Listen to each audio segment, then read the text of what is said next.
Everyone told Ricky to change the battery in his smoke alarm. It's been chirping for years, but Ricky always said, "If I change it, the house walks."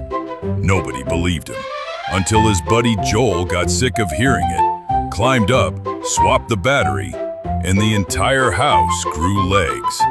40 feet tall, sprinting down the street, front door flapping in the wind.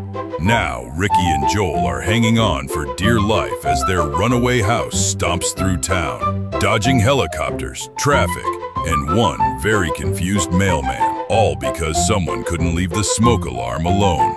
Don't touch the smoke alarm.